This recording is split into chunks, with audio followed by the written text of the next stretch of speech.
Corona ಸಂದರ್ಭದಲ್ಲಿ ಸರ್ಕಾರ ಮಾನವೀಯತೆ ದೃಷ್ಟಿಯಿಂದ ಕೆಲಸ ಮಾಡಬೇಕು. ಜನರು ಸಾವು ಬದುಕಿನ ಹೋರಾಟ ಮಾಡೋ ಸಂದರ್ಭದಲ್ಲಿ ನೀವು ಕೊರೋನಾ ಸಂದರ್ಭದಲ್ಲಿ ಲೂಟಿ ಹೊಡೆದ್ರೆ ಸಾವಿರಾರು ಕೋಟಿ ಲೂಟಿ. ಯಾಕಂದ್ರೆ ನನಗೂ ಗೊತ್ತಿದೆ, ನಾನು ಕೊರೋನಾ ಸಂದರ್ಭದಲ್ಲಿ ಬಹುಶಃ ಖಾಸಗಿ ವೈದ್ಯಕೀಯ ಮಹಾವಿದ್ಯಾಲಯದಲ್ಲಿ ಮೆಡಿಕಲ್ ಕಾಲೇಜಿನಲ್ಲಿ ಯಾರಾದರೂ ಗೌರ್ಮೆಂಟ್ ಫಿಕ್ಸ್ ಮಾಡಿದ್ದಕ್ಕಿಂತ ಕಡಿಮೆ ಇದು ಮಾಡಿ ನೀವೇ ಕವರ್ ಮಾಡಿದಿರಿ. ಅದನ್ನು ಇಡೀ ರಾಷ್ಟ್ರದಲ್ಲಿ ನಾವು ಮಾದರಿಯಾಗಿ ಕೆಲಸ ಮಾಡಿದ್ದೀವಿ. 500 ICU ಬೆಡ್ಸನ್ನು ಮಾಡಿ ಸರ್ಕಾರ ಆವಾಗ ನನಗನ್ಸೋ ಮಟ್ಟಿಗೆ 10,000 ಫಿಕ್ಸ್ ಮಾಡಿದಾಗ ನಾವು 3,000, ಬಡವರಿಗೆ ಅದನ್ನೂ ಇಲ್ಲ. ICUನಲ್ಲಿ 25,000 ಮಾಡಿದರು, ನಾವು ಅದನ್ನು 8,000 ಮಾಡಿದ್ದೀವಿ. ಆಮೇಲೆ ಆಕ್ಸಿಜನ್ ಬೆಡ್ಸ್ಗೆ ಅವ್ರು 12,000 ಮಾಡಿದರು, ನಾವು ಅದನ್ನು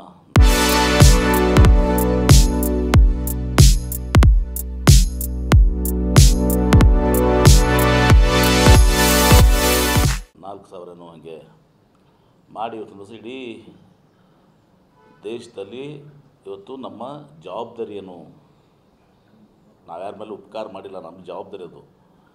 ಆ ಜವಾಬ್ದಾರಿಯನ್ನು ಮಾಡೋ ರೀತಿಯಲ್ಲಿ ಇವತ್ತು ದಿವಸ ನನ್ನ ಒಂದು ವೈದ್ಯಕೀಯ ಮಹಾವಿದ್ಯಾಲಯವನ್ನು ಮಾಡಿ ತೋರಿಸಿದ್ದೀನಿ. ನಾನು ಹೇಳೋದೇನಿಷ್ಟೇ, ಆ ಸಂದರ್ಭದಲ್ಲಿ ನಾನು ವಿಧಾನಸಭೆಯಲ್ಲೂ ಕೂಡ ನಾನು ಹೇಳಿದ್ದೆ. ಉದಾಹರಣೆನೇ ತೊಗೊಳ್ಳಿ, ಈಗ ನಮ್ಮ ಮೆಡಿಕಲ್ ಕಾಲೇಜ್ನಲ್ಲಿ ನಾನು ಕಂಪ್ಯಾರಿಸನ್ ಅವತ್ತೇ ಹೇಳಿದ್ದೆ. ನಮ್ಮದು ಎಷ್ಟಿರ್ತದೆ ಕ್ವಾಂಟಮು? 1,000 ಇರ್ತದೆ. PPE ಕಿಟ್ಸ್ ತೊಗೊಳ್ಳಿ. ಸರ್ಕಾರದ ಎಷ್ಟಿರ್ತದೆ? 1,00,000 ಇರ್ತದೆ. ನಾವೊಂದು 1,000ಕ್ಕೆ ಅತ್ಯಂತ ಗುಣಮಟ್ಟವಾದಂಥ ಏನು PPE ಕಿಟ್ಸ್ ಇರ್ಬೋದು, ಇನ್ನಿತರ ಇರ್ಬೋದು, ವಾಲ್ಯೂಮ್ ಕಡಿಮೆ ನಮಗೆ ಕಾಸ್ಟ್ ಜಾಸ್ತಿ ಆಗಿರಬೇಕು. ನಮಗೆ ಅದು 500 ಆದರೆ ಸರ್ಕಾರಕ್ಕೆ 250 ಆಗಬೇಕು. ನಮ್ಮ ಗುಣಮಟ್ಟದ ಏನು ಎಲ್ಲ ಮಟೀರಿಯಲ್ಸ್ ಇದ್ದಾವೆ, ಕ್ವಾಂಟಮ್ ಕಡಿಮೆ, ಇಲ್ಲಿ ವಾಲ್ಯೂಮ್ ಜಾಸ್ತಿ ಆದಂಗೆ ಪ್ರೈಸ್ ಕಡಿಮೆ ಆಗ್ತದೆ. ಬಟ್ ಅದರಲ್ಲೂ ಕೂಡ ಕಳಪೆ ಮಟ್ಟದ್ದು. ಇಷ್ಟಾದರೂ ಕೂಡ ಅವರು ನಮಗಿಂತ 4 ಪಟ್ಟು ಜಾಸ್ತಿ ಇದ್ದಾರೆ. ಒಂದೇ ಉದಾಹರಣೆ ಕೊಡ್ತೀನಿ. ನಾನು ಅಸೆಂಬ್ಲಿಯಲ್ಲಿ ನಾನು ನಮ್ಮ ಮೆಡಿಕಲ್ ಕಾಲೇಜಿಂದ ತರಿಸಿ ಓದಿ ಹೇಳಿದ್ದೆ, ಇವ್ರು ಸಪ್ಲೈ ಮಾಡಿದ್ರು ಹೇಳಿದ್ದೆ ನಾನು. ಇದಕ್ಕೆ ಗಜಾಂತರ ಹೊತ್ತು ಸಹ 1,00,000 ಇದ್ದಾಗ ಅದು ಕಡಿಮೆ ಆಗಬೇಕು ಏನು ರೀ. 500 250 ಅಲ್ಲೇ ಆಗ್ತದೆ. ಆ 250 ಅದರಲ್ಲಿ ಕಳಪೆ ಬಳಸಿದಾಗ 125 ರೂಪಾಯಿ ಆಗುತ್ತೆ. ಅಂದರೆ 125 ಸಿಗೋದು ಇವರು 1,000-2,000ಗೆ ಮಾರಿದಾರೆ. ಒಂದು ಸ್ಮಾಲ್ ಉದಾಹರಣೆ ಕೊಡ್ತೀನಿ. ಯಾಕೆಂದರೆ ಆನ್ ರೆಕಾರ್ಡ್ ನಾನು ಅಸೆಂಬ್ಲಿಯಲ್ಲಿ ಆ ಚಾರ್ಟ್ ಓದಿ ಹೇಳಿದ್ದೆ ನಾನು. ಮತ್ತು ಅದನ್ನು ಹೇಳಿದೆ, ಯಾವ ಡೇಟಿಗೆ ಅನ್ನೋದು ಕೂಡ ಹೇಳಿದ್ದೆ ನಾವು.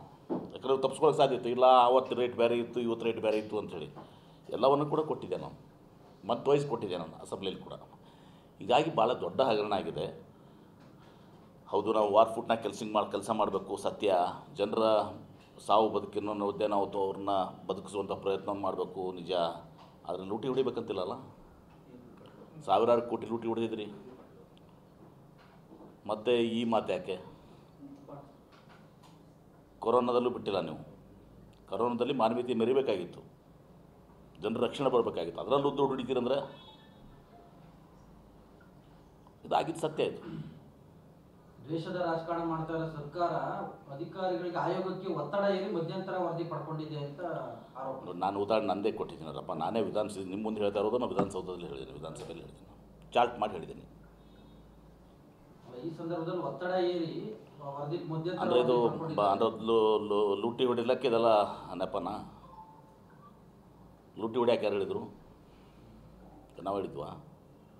ಅದು ಯಾರಲ್ಲ, ಅಷ್ಟೇ ಅಲ್ಲ, ಮಾನವೀಯತೆಯ ಪ್ರಶ್ನೆ ಇತ್ತು. ಅಲ್ಲಿ ಜನರ ಸಾವು ಬದುಕಿನ ಹೋರಾಟ ಇತ್ತು. ಆ ಸಂದರ್ಭದಲ್ಲಿ ಆ ಹಣದಲ್ಲಿ ನೀವು ಇದು ಮಾಡೋಕ್ಕೆ ಹೋಗಿದ್ರೆ ಅಲ್ಲಿರ್ತಾನಲ್ಲ ಮೇಲೆ, ಅವನು ಕ್ಷಮ ಮಾಡೋದಿಲ್ಲ. ಎಷ್ಟು ಕಷ್ಟ ವಹಿಸಿದ್ರು ನಿಶ್ಚಿತವಾಗಿ. ಅಲ್ಲ, ನಾನು ರಿಪೋರ್ಟ್ ನಾನು ನೋಡಿಲ್ಲ, ರಿಪೋರ್ಟ್ ಬಗ್ಗೆ ಗೊತ್ತಿಲ್ಲ. ನಿಶ್ಚಿತವಾಗಿ ನೋಡಿ, ಅಲ್ಲಿ ಆ ಟೈಮ್ನಲ್ಲಿ ಯಾರು ಸಚಿವರಾಗಿದ್ದರು ಅವರು ನೇರ ಹೊಣೆ ಹೋಗಬೇಕಾಗ್ತದೆ. ಸರ್ ಇದು ಒಂದೇ ಇಲಾಖೆಗೆ ಸಂಬಂಧಪಟ್ಟಿದ್ದಲ್ಲ, ಆಗ ಗೃಹ ಇಲಾಖೆ, ಕಂದಾಯ ಇಲಾಖೆ, ನಗರಾಭಿವೃದ್ಧಿ ಇಲಾಖೆ ಅವೆಲ್ಲವೂ ಕೂಡ ಆ ಎಲ್ಲ ಇಲಾಖೆ ಮೂಲಕ ಈ ಒಂದು ಬೆಡ್ಸ್ ಮಾಡಿದರು ನೋಡಿದ್ರಿ, ಖಾಲಿ ಬೆಡ್ಸು. ನಮ್ಮಲ್ಲಿ 24 ICUs ಪಾಳೆ ಹತ್ತಿರ್ತಿತ್ತು ಮಹಾರಾಷ್ಟ್ರದಿಂದ, ಗುಲ್ಬರ್ಗಾದಿಂದ. ಒಂದು ರಾತ್ರಿ ಡೆಲಿವರಿ ಗುಲ್ಬರ್ಗಾದಾಗ ಅವ್ರನ್ನ ಕಾಂಪ್ಲಿಕೇಟೆಡ್ ಡೆಲಿವರಿ ಇತ್ತು, ಗುಲ್ಬರ್ಗಾದಾಗ ಹಿಡಿಲಿಲ್ಲ ಅವ್ರನ್ನ. ಗುಲ್ಬರ್ಗಾದ ಬಿಜಾಪುರ ತಂದು ನಮ್ಮ ಗೇಟ್ ಮುಂದೆ ಹಾಕಿದರು, ಹಾಸ್ಪಿಟಲ್ ಗೇಟ್ ಮುಂದೆ. ನಾನು ಎದ್ದು ತಿನ್ನು ಸಹ ಇನ್ಸ್ಟ್ರಕ್ಷನ್ ಕೊಟ್ಟು ಅವರು ಪಾಪ ಡಾಕ್ಟರ್ ತೊಗೊಂಡು ಹೋಗಿ ಆಪ್ರೇಟ್ ಮಾಡಿದರು. ಇದೆಲ್ಲ ಮಾಡಬೇಕಾಗಿದ್ದ ಕೆಲಸ. ಇನ್ನು ಯಾರ ಮೇಲೆ ನಾವು ಉಪಕಾರ ಮಾಡ್ತಾ ಇಲ್ಲ, ನಮ್ಮ ಕರ್ತವ್ಯ ಅದು, ಜವಾಬ್ದಾರಿ ಅದು. ಸರ್ ಆಯೋಗದವರು ಕೂಡ ಶಿಫಾರಸ್ ಮಾಡಿದ್ದಾರೆ ಸರ್, ಇವರೆಲ್ಲರ ಮೇಲೂ ಕೂಡ ಕ್ರಿಮಿನಲ್